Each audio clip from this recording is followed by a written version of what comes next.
नमस्कार, मैं कुमार श्रीकांत आपका स्वागत कर रहा हूं बाबा की खरी खोटी और स्लो जिंदगी पे। दरअसल समाजवादी पार्टी की एक सांसद हैं और वो पता नहीं चलता है कि वो कैसे सांसद बन जाती हैं। एक होते थे अमर सिंह और अमर सिंह के कारण वो पहली बार सांसद बनी और उसके बाद लगातार समाजवादी पार्टी उनको राज्यसभा के कोटे से भेज देती है और सबसे ज्यादा उसका शुक्रिया अदा करते हैं बिग बी। क्यों? क्योंकि वो घर का बवाल संसद में चढ़ाता है और संसद में बहुत कुछ बोलता है। वो कभी-कभी उपराष्ट्रपति को भी डपट देता है और कभी-कभी अनर्गल प्रलाप भी करता है। आजकल वो विवाह जैसी संस्था के पीछे पड़ी है। दरअसल वो चाहती हैं कि विवाह नहीं हो और विवाह ना करे लोग और कहते हैं ना अल्ट्रा प्रो मैक्स 512 जीबी वोक। तो वोक की जो ये नई प्रजाति है जो अल्ट्रा प्रो मैक्स है उसकी क्वीन जो है वो अपनी जया जी हैं। तो जया जी अब अपनी नातिन को कह रही हैं कि साहब शादी मत करो और एक ऐसा ये ऐसी व्यवस्था है, ऐसा इंस्टीट्यूशन है जो सड़ गया गल गया है। तो क्या वो भारतीय संस्कृति के पीछे लठ लेकर पड़ी हैं?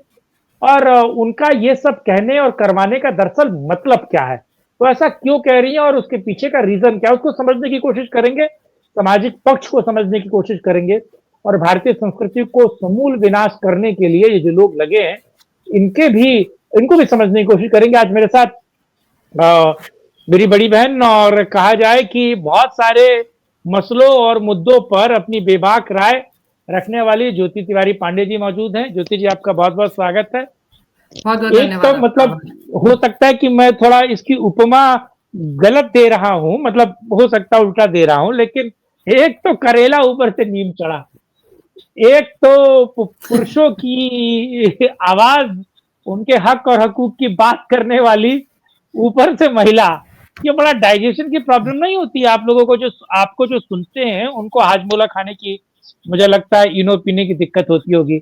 बहरहाल ये तो एक लाइट इंट्रोडक्शन में दे रहा हूँ, बल्कि ऐसे तमाम मुद्दों पर बात करती हैं और इस देश में जो पुरुष पत्नी और सामाजिक या फिर कहा जाए कि महिलाओं से पीड़ित हैं और सच का आईना दिखाती हैं, एंटी फेमिनिस्ट है मेरी तरफ और एंटी सूडो फेमिनिस्ट है मेरी तरफ। तो ये दो चीजें हमें मिलती हैं और अलग-अलग मुद्दों पर बड़ी बेबाकी के साथ बात रखती हैं। आज मैं और नन्हे भाई तो हमारे साथ मौजूद हैं। नन्हे भाई आपका भी स्वागत है। हम जरा ज्योति जी समझने की कोशिश करेंगे कि दरअसल ये चल क्या रहा है समाज में। किस तरीके से देख रहे हैं आप इसे मैडम? हाँ, आप बीच में कुछ कहना चाहते हैं नन्हे भाई? हाँ भाई, मैं ना एक ऑडियो सुना दो, फिर ज्योति जी का पॉइंट लेते हैं। ऑडियो है, पिछले दिनों जया बच्चन ने बरखा दत्त के शो पे कुछ बड़ी उल जुलूल बातें की थी। उसका एक छोटा सा ऑडियो जरा पब्लिक सुन ले। Would you really want Navya to do that today or anyone, like, you know, things? I don't want Navya to get married. Outdated institution? Yes, absolutely. This is an interesting. You think marriage is an outdated institution? Yes, it is. Tell us a little more. Poor thing, she's asked me something else. No, I know, but you answered. तो आप पूछना तो पड़ेगा. जी ज्योति जी, आपने audio सुन लिया, दर्शकों ने सुना, अब आप अपनी बात रखें। देखिए ऐसा है कि जैसा कि मैं लाइव से पहले भी कह रही थी कि जिनका खुद का अनुभव खराब हो गया है और उनके घर में क्या चल रहा है वो समझ में आता है इस चीज से, तो वो दूसरों पर भी ये थोपने की कोशिश कर रही है। ये केवल जया बच्चन नहीं है, मैं बहुत सारी ऐसी फर्स्ट वेव फेमिनिस्ट को जानती हूँ जो ये बात करती हैं कि विवाह को बंद कर देना चाहिए, विवाह एक आउटडेटेड संस्था हो गई है। एक्चुअली बात ये है, मैं ये जानना चाहती हूँ कि फिर इनके पास ऑप्शन क्या है। फिर वही ऑप्शन है जो टेस्ट ड्राइव वाला अभी पिछले दिनों चला था कि टेस्ट ड्राइव यहाँ करिए, वहां करिए, फिर इसके साथ रहिए, फिर उसके साथ रहिए। उसमें महिलाएं सुरक्षित नहीं है, हमको पता है बहुत अच्छी तरह से। हम लोग देख रहे हैं कि जिस तरह से महिलाओं का भी अटैची में किसी की बॉडी मिल रही है, तब हमको बहुत दुख होता है। लेकिन अगर आप जड़ में जाने की कोशिश करेंगे तो ये हैं वो महिलाएं, जया बच्चन जैसी, जो ये चीज फैला रही हैं कि विवाह संस्था खराब हो चुकी है, उसमें तो बहुत गुलामी होती है, पुरुष की गुलामी करनी पड़ती है। इस तरह की जो बातें करती है ना, यही वो सोच है जहां से, अच्छा इनकी तो हो सकता है नातिन ये बच भी जाए क्योंकि वो एक ऐसे प्रबुद्ध घर से आती है और फिर उनके पास बहुत सुरक्षा अवेलेबल है। पर व्हाट अबाउट जो नॉर्मल वाली जो स्त्रियां हैं, बच्चियां हैं, जो वो उनको सुन रही हैं, उनके ऊपर इसका बहुत खराब असर होता है। क्योंकि सब लोग का वैवाहिक जीवन इनकी तरह खराब नहीं होता ना, उतनी सड़ी हुई जिंदगी हमारी नहीं है जितनी इनकी है। तो इनको अपना मुंह बंद रखना चाहिए और इस तरह की बात कहने से पहले, और स्पेसिफिकली जब आप एक सोशल स्टेटस में हैं, जैसे मैं कुछ कह रही हूँ तो हो सकता है 50-60 महिलाएं सुने, लेकिन जया बच्चन कह रही हैं तो वो करोड़ों महिलाओं तक पहुंच रहा है। तो थोड़ा सोच समझ कर बात करनी चाहिए कि हो सकता है कि तुम्हारा अनुभव खराब रहा हो, इसका अर्थ ये नहीं है कि पूरी की पूरी विवाह संस्था में प्रॉब्लम है। और ये वो महिलाएं हैं जिनकी वजह से हमारी बच्चियां सुरक्षित नहीं है, और जो हम ऐसे लव जिहाद और ये सब केसेस देखते हैं, बहुत बड़ा कारण ये वाली फेमिनिस्ट हैं जो बार बार विवाह संस्था को प्रहार करती हैं और उसका जो ऑप्शन नहीं बता पाती, क्योंकि ऑप्शन तो दूसरा वही है जो मैंने कहा कि जगह जगह इसके साथ रहिए, फिर उसके साथ रहिए, फिर तीसरे दिन उसके साथ रहिए, फिर एक दिन कटी हुई मिलिए। तो यही यही रह जाता है, और तो इसके अलावा ये कोई हमको ऑप्शन बता नहीं पाती है इसका कि दूसरा क्या। लेकिन इसके पीछे का कारण क्या है? इनके दिमाग में कौन सा ये फितूर घूमता रहता है? और ये खास तौर से अगर देखा जाए तो केवल हिंदू जो संस्था है, या फिर कहा जाए कि हिंदुओं की जो रीढ़ है, परिवार, समाज, परिवार के विरोध में ये पूरी झंडा लेकर चलने की कोशिश, शादी जैसी एक बहुत आवश्यक, और मुझे लगता है कि फैमिली जो बनाती है एक मनुष्य को मनुष्य बनाने वाली जो चीजें हैं, उसके खिलाफ, फिर वो बच्चों को लेकर फिर माई बॉडी माई चॉइस, और अभी आपने जिक्र किया कि पहले इस्तेमाल करें फिर विश्वास करें। अब समझ नहीं आता कि ये पाउडर की बात कर रहे हैं, या वो जो वॉशिंग पाउडर है उसकी बात कर रहे हैं, या फिर वो महिलाओं की बात कर रहे हैं। तो ये इतना स्वतंत्र, और ये बहुत ज्यादा स्वतंत्रता, मतलब एक तो ठीक है फ्रीडम आपको मिलनी चाहिए, और इक्वलिटी का लॉ फ्रीडम भी है, लेकिन ये बहुत ज्यादा, यानी कि इतना जितना सोच से परे है। जी, असल में स्वतंत्रता नहीं है, ये उच्छृंखलता है, जहां पर आप उच्छृंखल होने के लिए मांग रही हैं कि हमको कुछ भी करने दो, हमारे ऊपर कोई प्रश्न नहीं होना चाहिए, हमारे ऊपर कुछ रोक टोक नहीं होनी चाहिए, हमें किसी डिसिप्लिन में ना बांधा जाए। तो ये उच्छृंखलता की तरफ ले जा रही हैं स्त्रियों को, ये स्वतंत्रता बिल्कुल नहीं है। क्योंकि मुझे ऐसा लगता है कि डिसिप्लिन में रह के स्वतंत्रता को जितने अच्छे से एंजॉय किया जा सकता है। एंड बाय द वे, जो चीज ये नहीं बता रही है वो ये है कि पुरुष भी उतना ही बंधनों में रहता है जब वो विवाह करता है, उसके लिए भी एक जो है डिसिप्लिन रहता है। एक्चुअली इन लोगों ने ये फैला के रखा है कि स्त्री के लिए ये गुलामी है, लेकिन पुरुष के लिए बहुत मजे हैं उसको विवाह में, जबकि अगर ध्यान से देखा जाए तो बिल्कुल उल्टा है। क्योंकि रिस्पॉन्सिबिलिटी किसके ऊपर आती है? अब उस पुरुष के ऊपर रिस्पॉन्सिबिलिटी है। पहले ही परिवार की रिस्पॉन्सिबिलिटी थी, अब एडिशनल पत्नी की भी है, फिर बच्चों की भी है, ठीक है, अगर वैसे देखा जाए तो। लेकिन अगर आप इसको समन्वय के साथ लेके चलेंगे, एक बैलेंस है, ठीक है, अब जो है स्त्रीत्व का और पुरुषत्व का एक तरीके से बैलेंस रहेगा और दोनों एक दूसरे के पूरक बनेंगे, then it becomes something else. लेकिन यहाँ पर ये बात नहीं करेंगे इस चीज की। मैं वही बता रही हूँ ना, देखिए, एक तो फिल्मी लोगों की जिंदगी वैसे भी अजीब ही होती है। हमें पता है कि हम लोग पढ़ते रहे हैं, पहले भी, आज भी पढ़ते हैं कि इसका अफेयर उसके साथ चल रहा है, फिर इसका एक्स्ट्रा मैरिटल अफेयर उनके साथ चल रहा है, फिर वो स्त्री के साथ पाया गया, ये इस पुरुष के साथ पाई गई। तो इनकी जिंदगी तो समझ में हमें आती है कि इनके यहाँ क्या हुआ होगा जिस वजह से ऐसे कह रही हैं कि विवाह करना ही नहीं चाहिए। एक होता नहीं है कि किसी को कोई बीमारी हो जाए तो कहता है चलो इसका इलाज करें, दूसरा कहता है चलो काट के फेंक दें, हाँ, हाथ में कुछ चोट लग गई तो काट के फेंक दे। तो ये वो वाली है कि चलो काट के फेंक देते, अब इसका कुछ नहीं है। तो इनके जीवन का जो भी है वो सबके ऊपर थोपना जो है अजीब। और बैठी भी किसके साथ है? बरखा दत्त के साथ। तो दो ऐसी महिलाएं, एक जो अपने वैवाहिक जीवन में खुश नहीं है, एक जो टेस्ट ड्राइव करती रही है। तो हमको पता ही है कि उनका जीवन क्या रहा है। तो अब दोनों मिलके क्या खिचड़ी पकाएंगी हमें पता ही है। मैं बरखा दत्त से ही कहना चाहूंगी कि किसी दिन किसी खुशहाल, अच्छी, ऐसी महिला को बुलाइए जो सनातन में विश्वास रखती हो, जिसने जो है बहुत प्रेम हो जहां पर, और उन कपल को बुलाइए। लेकिन ये नहीं बुलाएंगी, ये जानबूझकर ऐसी टॉक्सिक महिला को बुलाती हैं जिससे इनका एजेंडा चलाया जा सके। ये नहीं बुलाएंगी, हमको नहीं बुलाएंगी, आपको नहीं बुलाएंगी, ये बुलाएंगी ऐसी को जो ऑलरेडी जहर भरी बैठी है, जो रोज ही दिख जाती है हमें कि कोई भी आया नहीं कि उसको झड़प के जो है, जैसे कि आप कह रहे थे, उपराष्ट्रपति नहीं छोड़ती हैं, तो ये फिर क्या ही बताएं। वो होता नहीं है कि फ्रस्ट्रेटेड महिलाएं गांव देहात में भी पाई जाती हैं ऐसी, जो बेकार में गुस्सा है, जो किसी के ऊपर, किसी को भी गाली दे दिया, किसी को कुछ भी कह दिया, वैसी वाली महिलाएं।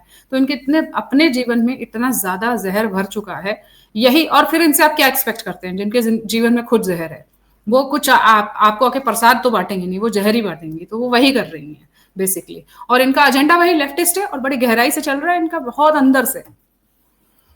नहीं तो मैं अगर इसे दूसरे तरीके से कहूं तो इंस्टाग्राम पे एक रील आता है, वो व्यक्ति, वो थोड़ा मंदबुद्धि है, वो कहता है कि क्या सोच रहा है, मैं संतोष पागल नहीं हूं, है ना। वो बड़ा आपको पता ही है, बड़े पैमाने पे चलता है।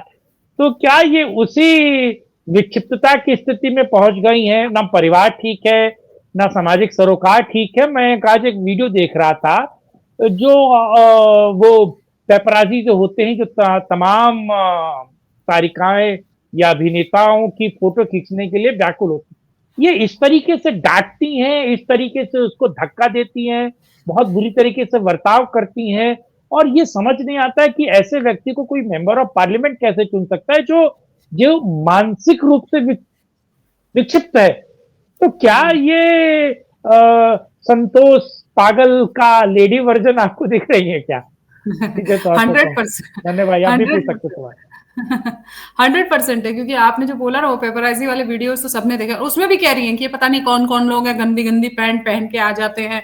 उसमें भी अभी एक दो जर्नलिस्ट ने ऑब्जेक्ट किया कि आप ये नहीं कह सकती हैं भाई, ये उनका काम है, बुलाते तो आप ही लोग हैं उनको। अच्छा, उसमें ये कह रही है कि मेरा नाती तो नहीं बुलाता है कभी भी, अभी देखिए उसकी भी फिल्म आने वाली, तो भाई वो तुम्हारा नाती है, उसे क्या जरूरत पड़ी है पेपराइजी को बुलाने की? भाई वो ऑलरेडी ब्रांड नेम से आ रहा है, बच्चन के नाम से आ रहा है, तो उसको जरूरत नहीं है, लेकिन लोगों को जरूरत है। और ये सारा कुछ ये जो बनाया हुआ है ताना बाना की पेपराजी आएगा, फिर कॉफी विद करण होगा, ये किसने बनाया? ये तुम लोगों ने बनाया, हमने तो बनाया नहीं है। तो अब क्या काट खाने दौड़ती हो उनको और फालतू बातें करती हो वहां पर बैठ करके? तो इस महिला के अंदर किस चीज का घमंड है, मुझे ये समझ में नहीं आता। इतनी तो कोई बहुत तोप हीरोइन भी नहीं रही है ये, ठीक है। और इनके अपने घर में जो चल रहा है वो समझ में तो आता है, भले ही ये खुल के ना बता रही हूँ। बीच में हम लोगों ने देखा भी था कि इनकी बहू जो है अकेले ही अंबानी के परिवार में जो भी शादी थी उसमें वो अकेली अपीयर हुई थी, फैमिली के साथ नहीं आई थी। तो सब कुछ ठीक नहीं है, ये हमें बहुत अच्छी तरह से पता है। ये किसी बात को लेके कुंठित हैं, किसी बात से नाराज हैं, अपने ही लोगों से बहुत ज्यादा नाराज हैं, और वो नाराजगी इनके व्यवहार में नजर आती है, और हम लोगों के ऊपर थोपती हैं, या मीडिया के ऊपर चिल्ला देंगी, या उपराष्ट्रपति पे चिल्ला देंगी और बोलेंगे कि जया अमिताभ बच्चन मत बोलिए मुझे।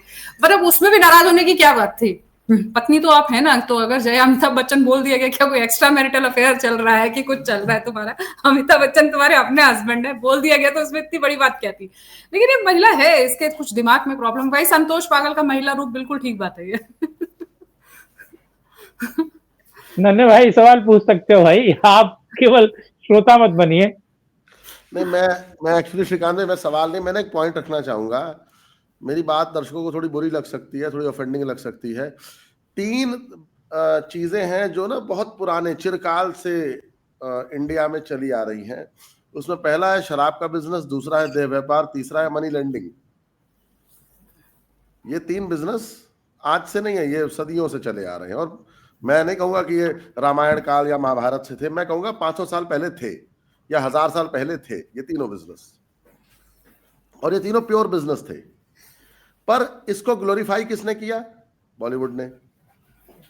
अब मैं आपको एक किस्सा सुनाता हूं, बड़ा छोटा था। 75 में शोले आई है, हेमा मालिनी उन दिनों बहुत यंग थी, और सनी देओल 18 साल के हो चुके थे जब शोले आई है। तो सनी देओल 18 साल के थे, धर्मेंद्र उन दिनों अपने अधेड़पने की तरफ बढ़ चुके थे, और धर्मेंद्र ने फिर जैसे भी करके हेमा मालिनी को पटा लिया, वो कर लिया, और 80 में शादी कर ली। तब सनी देओल की उम्र 23 साल थी। आप सोचो उस बच्चे पे क्या गुजरती होगी। वो जवान लड़का 18 साल का, हिष्ट पुष्ट शरीर, मतलब बहुत सुंदर शरीर, कि उसका अधेड़ बाप 4 बच्चों का पिता अपने से 20 साल 25 साल छोटी हीरोइन को डेट कर रहा है, और घर में माँ रोज कुड़ रही होगी। लेकिन ये बातें आप और मैं कर रहे हैं ना, बॉलीवुड ने इसको भी ग्लोरीफाई किया कि पहली पत्नी जवान बच्चों के बावजूद तुम दूसरी शादी कर सकते हो धन परिवर्तन करके। तो बॉलीवुड की तुलना आम आदमी से करनी नहीं चाहिए। सारी दुनिया जानती है कि रेखा और अमिताभ का क्या संबंध है, सारी दुनिया जानती है कि रात को अमिताभ बच्चन रेखा के यहाँ सोने जाते हैं, सारी दुनिया इस बात को जानती है। Nimrat Kaur C grade actress, आज वो फैमिली मैन में लीड हीरोइन का काम कर रही है। क्यों? क्योंकि नेक्सस है श्रीकांत भाई, वो नेक्सस है। बॉलीवुड डी कंपनी का एक छोटा पार्ट है। वो तो शुक्र मनाइए कि मोदी सरकार आ गई 2014 में, और हम थोड़ा हिंदुत्व, थोड़ा सनातन, थोड़ा राष्ट्रवाद आ गया। आदित्य धार जैसे 2-4 डायरेक्टर्स आ गए, और कांतारा जैसी फिल्में बनने लगी, बंगाल फाइल्स, कश्मीर फाइल्स आ गई। नहीं तो सर सच्चाई ये है कि उन्होंने सारी जिंदगी बिल्ला नंबर 786 परोसा है, और हिंदुओं ने एक्सेप्ट किया है। हमारे जो कहते हैं ना, एक वो जो माइंड था, उसमें एक सबकॉन्शियस माइंड में इस बात को फैलाया गया, अरे बिल्ला नंबर 786, रहीम चाचा है, ठाकुर और लाला, ये मिलके बच्चियों का शोषण करते हैं। तो हमारे सबकॉन्शियस माइंड में एक बात डाली गई फिल्मों के द्वारा, कौन कर रहा था, फंडिंग किसकी थी, मोहरे कौन थे, ये बॉलीवुड। तो सर मैं बताऊं, मैं शाहरुख खान की कभी कोई बड़ी तारीफ करता हूं, उसने एक बार ना किसी शो में कहा था कि हम प्योर भांड हैं। हाँ। मैं प्योर भांड हूं और मेरा काम है भांडगिरी करना। अगर मन्नत के चक्कर में मैं कर्जे में डूबा था और मैं दुबई से लेकर लोनावला से लेके केरल तक शादियों में, बर्थडे पार्टीज में नाच के पैसे कमाया, तो वो मेरा काम था। भांड हूं मैं, उसने तो कहा, मैं इसकी तारीफ करता हूं। लेकिन शाहरुख खान जो एजेंडा पुश करता है मैं हूं ना में, फराह खान जो एजेंडा पुश करती है मैं हूं ना में, एक राष्ट्रवादी कौम को विलन दिखाना, फौजी, हिंदू फौजी को विलन दिखाना सुनील शेट्टी के रूप में, तो सर ये एजेंडा परोस रही थी।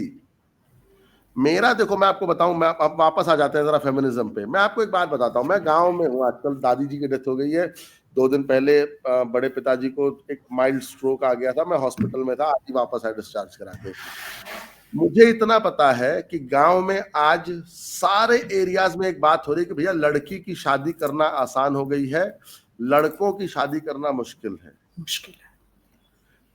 आदमियों के साथ एक प्रॉब्लम पता क्या हो गई है कि भैया आप श्रीकांत भाई हो, मैं हूं, हमारी मजबूरी है पैसा कमा के घर लाना। हम बने हैं, हमें ट्रेन किया जाता है डे 1 से, हमारे सबकॉन्शियस माइंड में यह परोसा जाता है कि तुम मर्द हो, तुम घर के लिए ब्रेड अर्निंग, तुम ब्रेड अर्न करके लाओगे। और मैं आपको आज बताता हूं, मैं नाम नहीं लूंगा, मैं ऐसी कोई 2-4 महिलाओं को तो जानता ही हूं कि अगर वो ब्रेड विनर्स हैं घर की, तो उनके घर वाले की औकात क्या है, और अगर वो अपने पति से 2 रुपए ज्यादा कमा रही है तो उस पति की औकात क्या है, और उस पैसे का मैनेजमेंट क्या है। श्रीकांत भाई, एक पैसा घर में नहीं देती है, एक पैसा। मतलब घर की ग्रोसरी से लेके, फ्लैट की किस्त से लेके, गाड़ी की EMI तक, हेल्थ इंश्योरेंस तक पति दे रहा है, और पत्नी भी अपने लिए गोल्ड बना रही है, अपने लिए लहंगा ले रही है। और वो पति, सच बता रहा हूं, अगर अपने दोस्तों के साथ प्लान कर लेना 3 दिन का हॉलिडे या एक नाइट आउट, तो भाई साहब वो जलालत, मतलब वो जिल्लत उसको सहनी पड़ती है, और बच्चों के सामने नहीं बनाया जाता है उस पति को। वो आदमी जो पिछले 15 साल से घर के लिए रोजी रोटी का जुगाड़ कर रहा था, उसको 2 कौड़ी, मैं फैमिली मैन का, आपने आप सीजन 3 देख लीजिए ना। हाँ, बिल्कुल, हाँ, सही बता रहे हैं। उस श्रीकांत की क्या गलती है बेचारे की, मनोज वाजपेयी गलती क्या है कि वो मनोज वाजपेयी बोलो यार, मेरा नाम मत बोलो, है और उसकी पत्नी को टाइम नहीं दे पाता है? मैं ये बात को मानता हूँ, पत्नी को टाइम दो, लेकिन ये बात है ना, उस बेचारे को विलन दिखा दिया, यू कैन स्लीप अराउंड, है तो ठीक है, एकदम सही है। हमें क्या परोसा जा रहा है कि if the husband is not giving time to the wife can sleep around with a friend. ये कौन परोस रहा है? बॉलीवुड जी सब माइंड में औरतों के डाल रहा है कि you can sleep around with a friend. Right. Jyoti ji, मैं आखिरी एक सवाल पूछ रहा हूं आपसे, इसका इलाज क्या है? समस्या तो हम लोग बहुत बतियाते हैं, लेकिन इस समस्या का इलाज क्या, और इसका सही सटीक इलाज कैसे हो सकता है? ये अल्ट्रा प्रो मैक्स 512 GB का इलाज क्या है? जो वो महिलाएं जो मेरे जैसी हैं, या जिनको सनातन पर विश्वास है, या जिनको विवाह संस्था पे बहुत विश्वास है, जिनको लगता है कि पुरुषों को भी उतना ही सम्मान मिलना चाहिए जितना हम महिला के सम्मान की बात करते हैं, और हैं ऐसी महिलाएं, उनको उठ करके मुखर होकर बोलना पड़ेगा इनके बारे में। हालांकि आप देखेंगे श्रीकांत जी, इनको कोई सुनता नहीं है, जय बच्चन को मुट्ठी भर बेवकूफ वो लड़कियां सुनती होंगी, बाकी सबको पता है कि ये महिला जो है दिमाग से पैदल है। सब इनको मतलब अपशब्द ही कहते हैं, जितना मैंने देखा है इंस्टाग्राम पर भी यंग लड़कियां मैंने देखा इनको अपशब्द ही कहती हैं। इनका इलाज यही है कि मुखर होकर उन महिलाओं को बोलना होगा जिनका पूरा विश्वास अभी भी ईश्वर पर है, और अभी भी पति परमेश्वर शब्द पर है। कई बार ये लोग बोलती है ना कि परमेश्वर नहीं। आप देखिए, आप बिल्कुल सही कह रहे थे, अभी नन्हे भाई जो कह रहे थे ना, बिल्कुल ठीक कह रहे थे, क्योंकि ऐसी ही एक फिल्म आई थी मृत्युदंड, जिसमें इन्होंने माधुरी दीक्षित से कहा आप पति हैं, परमेश्वर बनने की कोशिश मत कीजिए। ये इन्होंने भरा है, थ्रू एजेंडा भरा है। ज्योति जी, माधुरी दीक्षित छोड़िए, खुद अमिताभ बच्चन और जया बच्चन की मूवी है। अमिताभ बच्चन को जया बच्चन कहती है आप पति हैं पति, आप परमेश्वर नहीं है। फिल्म का नाम था केसरी जी, कभी खुशी कभी गम। हाँ बिल्कुल, उसमें भी था ये डायलॉग, करेक्ट। तो ये बार बार हर फिल्म से जब डाला जाएगा तो लड़कियों को दिमाग में आती है ये बात। और अभी आप जो देख रहे हैं ना, जो अभी नन्हे जी ने कहा बिल्कुल ठीक कहा। अब मैं तो कोर्ट जाती हूँ, कोर्ट में आप देखिए भरे पड़े हैं वैवाहिक मुकदमे। अभी आप भी, आपका लॉ पूरा होगा, आप भी देखिएगा। मुझे लगता है मुझसे, बल्कि मैं आपको अपना एक्सपीरियंस बता रही हूँ। 2012 में हम एक कैंपेन कर रहे थे, एक नया लॉ आने वाला था जिसके विरुद्ध हम सब खड़े हुए थे। हिंदू मैरिज एक्ट में लोग बदलाव ला रहे थे। तो तब हम लोग, उभरता हुआ नेता थे केजरीवाल, ठीक है, हमको लगा था कि, हमको भी लगता था कि ये युग पुरुष हैं। तो हम लोग भी मिलने गए थे कि ये मतलब नई पार्टी आ रही है तो ये लोग कुछ काम करेंगे। तो वहां पर मुझे एक वकीलों का समूह मिला था। तो जब मैं उनको समझा रही थी कि सर देखिए दहेज एक्ट और ये सब के मामले में कितने सारे बढ़ रहे हैं और परिवार टूट रहे हैं, और अगर आप एक नया लॉ ले आएंगे तो और हम विध्वंस होगा, तो उन वकीलों के समूह ने मुझे किनारे ले जाके बोला आप कह सही रही है, लेकिन हमारा काम धंधा इसी से चलता है, इन्हीं मुकदमों से। तो आप ये देखिए कि ये कितना बड़ा बिजनेस नेक्सस बन चुका है। इसमें परिवार जो टूट रहे हैं, इससे किसी को कोई परवाह नहीं है। और इस तरह का एजेंडा डाल डाल के दिमाग में लड़कियों के भर दिया जाता है कि पुरुष खराब है, विवाह संस्था खराब है। एक्चुअली ये सही बोल रहे हैं, सटल रूप से वेश्यावृत्ति की तरफ धकेलने का काम कर रहे हैं। और इनके जो आजकल जो इनके जो आइडल्स हैं, आप देखिए इंस्टाग्राम आप भी फॉलो करते हैं, मैं भी आजकल बहुत फॉलो कर रही हूँ। उसमें इस तरह की लड़कियां ही बहुत ज्यादा आएंगी कि मैं तो किसी एक के साथ रह नहीं सकती, मोनोगामी इज बैड, ये सब भी होने लग गया है अब। तो ये एक तरह से अगर आप इसको खुल करके, अनिरुद्धाचार्य ने कहा था तो बुरा लगा था, लेकिन उन्होंने बहुत खुल करके कहा था कि ये वेश्यावृत्ति है, तो वेश्या को वेश्या नहीं कहता। हाँ बिल्कुल ठीक बोला था, मैंने तो पूरा उनका साथ दिया था कि वो बिल्कुल ठीक कह रहे हैं, इसमें गलत क्या है। और अगर आप विवाह जैसी संस्था को इस तरह से बना देंगे तो आप क्या सोच रहे हैं कि आपकी, चाहे आपकी नव्या होम देखेंगे, ये दादी जिंदा तो, नानी जिंदा तो नहीं रहेंगी देखने के लिए। 10-20 साल बाद उनका क्या हाल होगा वो तो हम लोग देख ही रहे हैं। हिंदू स्त्रियों का हाल हम लोग देख रहे हैं। बल्कि अब देखिए, मैं एक दिन ये बात कह रही थी कि मुस्लिम लड़कों के लिए कोई मुश्किल नहीं है। मुश्किल इसलिए नहीं है कि उनको विवाहित भी चलती है, अविवाहित भी चलती है, 4 बच्चों की माँ को भी वो लोग पटा ले जाते हैं। क्यों? क्योंकि ये लोग बैठे हुए हैं एजेंडा खोपड़ी में घुसेड़ने के लिए कि विवाह संस्था खराब है। और आप एक नहीं 50 केस रोज देखिए कि लोग भाग जा रही हैं। 2 बच्चों की माँ किसी नदीम के साथ भाग गई, किसी अब्दुल के साथ भाग गई। फिर उसका क्या होता है, वो जया बच्चन जी की कोई रिस्पॉन्सिबिलिटी नहीं। इसलिए ये रिस्पॉन्सिबिलिटी हमारी बनती है कि हम बताएं कि कितने सटल रूप में, कितने छोटे से रूप में और कितने ऐसे अनदेखे रूप में ये लोग इस चीज का प्रचार कर रही हैं कि हिंदू विवाह खराब है। और ये देखिए, निकाह की बात नहीं करेंगी, ये बात तो हिंदू स्त्री कर रही है ना। तो ये कितने सटल रूप में इस चीज को पहुंचा रही हैं, और उसको तोड़ा जाना जरूरी इसलिए मेरे और आपके जैसे लोगों को आगे आके इस जो इनका जो एजेंडा है उसको तोड़ना पड़ेगा। हम ही लोगों को बोलना पड़ेगा, तभी होगा काम। जी, मुझे लगता है और ये वक्त सही है और ये बिल्कुल सटीक वक्त है कि हम लोगों को आगे आना पड़ेगा और इस मुद्दे पर बात करनी पड़ेगी। और इस प्रॉब्लम का सॉल्यूशन यही है, ये जितने मुखर हैं उससे दुगने मुखर होइए, और बिना मुखर हुए, बिना मरे स्वर्ग की प्राप्ति नहीं होगी। और मैं जाते जाते नन्हे भाई को कुछ कहना है, लेकिन उससे पहले वो फैज अहमद फैज का वो है ना, हम देखेंगे वाजिब है कि हम भी देखेंगे और हम देखेंगे। हाँ नन्हे भाई, आप कुछ कह रहे थे, प्लीज समाप्त कीजिए। फिर बोलूंगा, लोग अफेंड हो जाएंगे, लेकिन बोलूंगा, मानूंगा मैं भी नहीं। चाहे चैनल मोनेटाइज हो, डिमोनेटाइज हो, स्ट्राइक है, वो बाद में देखी जाएगी, ऐसी की तैसी यूट्यूब की। मैं आपको एक बात बताऊं सर, शादी के बारे में कहा जाता था, जब मेरी शादी हुई तो कहा जाता था कि भैया 7 जन्म का रिश्ता है। हमारे यहाँ हिंदू संस्कृति में, हिंदू रीति रिवाज में, सनातन में क्या था कि 7 जन्म।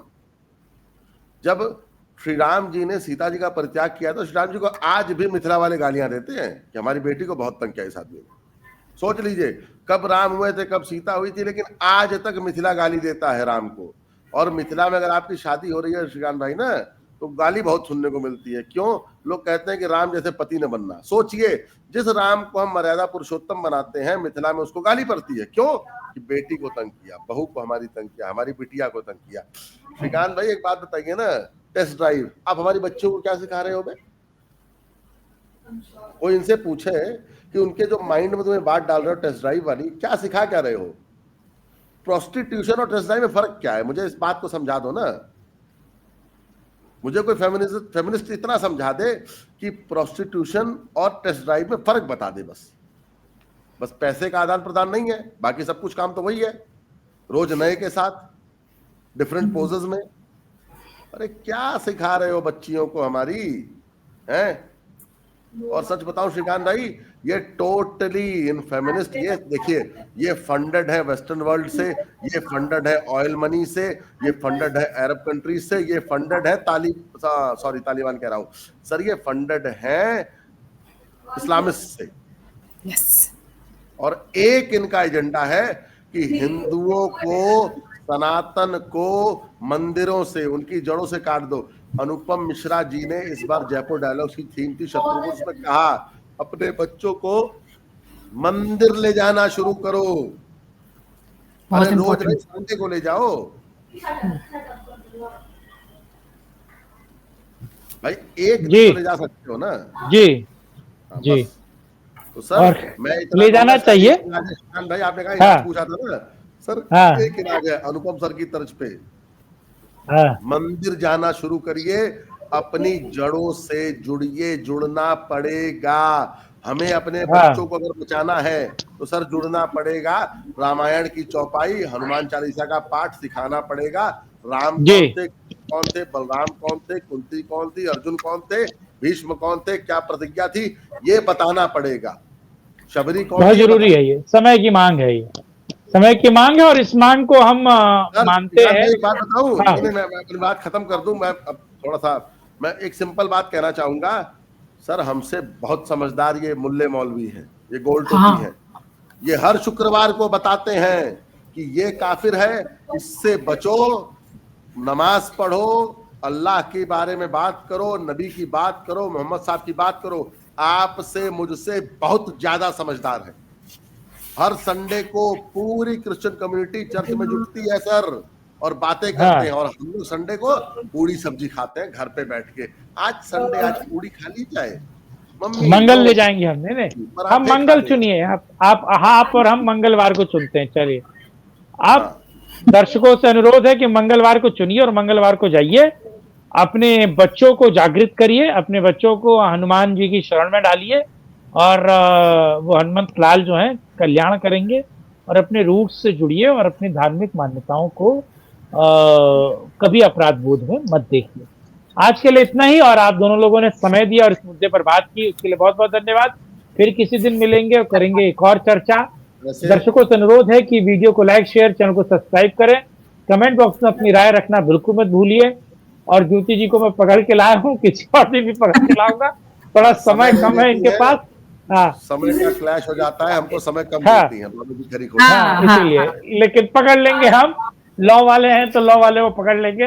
चलिए, साथ जुड़ने के लिए, मुझसे बात करने के लिए बहुत धन्यवाद। जय श्री राम। जय श्री राम, जय श्री राम, हर हर महादेव, हर हर महादेव।